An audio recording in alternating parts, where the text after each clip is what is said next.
श्रावणी मेला की शुरुआत है जो 28 अगस्त तक चलेगी। इसमें लाखों और करोड़ों की संख्या में हमारे श्रद्धालुगण विभिन्न देश के कोने-कोने से यहाँ आते हैं। उनकी सुविधाओं के लिए हम लोग घाट पे क्या सुविधा दे सकते हैं।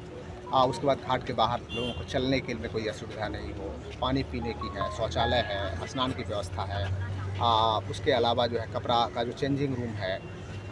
इसके अलावा जो है उनको सामग्रियों के परचेज़ में कहीं कोई दिक्कत नहीं, क्राउडिंग नहीं हो और उनको इवन जब बाढ़ का पानी जब बढ़ता है उस समय कोई दिक्कत नहीं हो। इसके लिए विभिन्न सुविधाओं के लिए मैं एसएसपी साहब, हमारे डीडीसी, एसडीओ, एसडीपीओ और पूरी टीम, हम सभी लोग, एडीएम साहब लोग, सभी लोग आए हैं, देख रहे हैं, अपने टीम के साथ समीक्षा कर रहे हैं और मैं आपको विश्वास दिलाता हूँ कि हम लोग बहुत ही बेहतरीन तरीके से हम लोग इस कार्यक्रम को कराए हैं। आपने देखा है विगत कई वर्षों में कार्यक्रम काफ़ी अच्छा हुआ है और काफ़ी संख्या में जो श्रद्धालु आए हैं सेटिस्फाइड रहे हैं।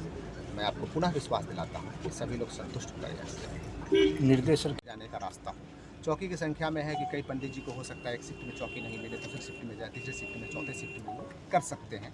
ये है। दूसरा है कि जो रास्ता है खुला खुला होना चाहिए, कहीं भी इन्क्रोचमेंट नहीं होना चाहिए, सामान दुकानों की सामान रास्ते पे नहीं हो ताकि आम लोगों को असुविधा कोई नहीं हो। हम लोग सड़क पे मार्किंग कराएंगे और जितने शौचालय हैं, पीने के पानी का स्थल है, इस सबको मजबूत कराएंगे। जितने बिजली के तार हैं उनको हम लोग दुरुस्त करा रहे हैं और इसके साथ साथ ही जो आम जनों से हैं वो भी हम लोग सुझाव पूछेंगे। पिछली बार हम लोगों ने जो भोजन का दर है हर होटल में लगभग डिस्प्ले करा दिया था, वो हम लोग करेंगे। डस्टबिन है, होटल के अंदर में ही डस्टबिन लोग रखेंगे और समय समय पे हम लोग प्रयास कर रहे हैं। पहले 6 घंटे पे उठाव कराते थे, अब हम लोग 3 घंटे पे ही जो डस्टबिन है उसको क्लियरेंस हम लोग कराएंगे।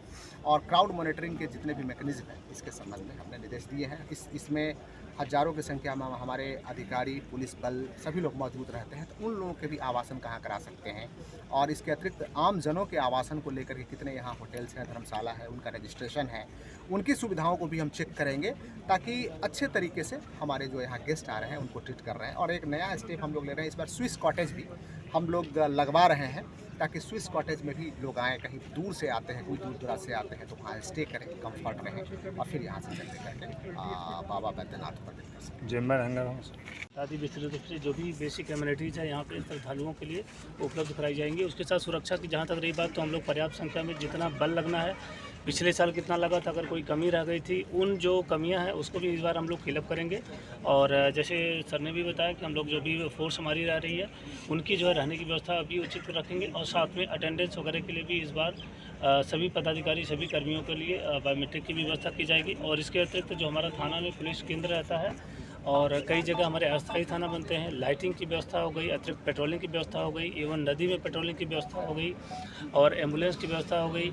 और हमारे जो जो अप्रोच रोड रहेंगे वहाँ पे जहाँ भी अगर कोई लग रहा है कि पूर्व में भी कोई बातें रही हैं तो उसको भी हम लोग जो है उस गैप को फिल करेंगे। तो इस तरीके से प्रशासन पूरी तरीके से चुस्त दुरुस्त है। हम लोग इस बार होपफुल हैं कि बहुत बढ़िया से प्रोग्राम कराएंगे। जो भी राज्य के विभिन्न हिस्सों से या देश के विभिन्न हिस्सों से यहाँ पर श्रद्धालु आएंगे उनका स्वागत है और उनके लिए हम लोग पूरी तरीके से बेहतर सुरक्षा और बेहतर सुविधा उपलब्ध कराएंगे।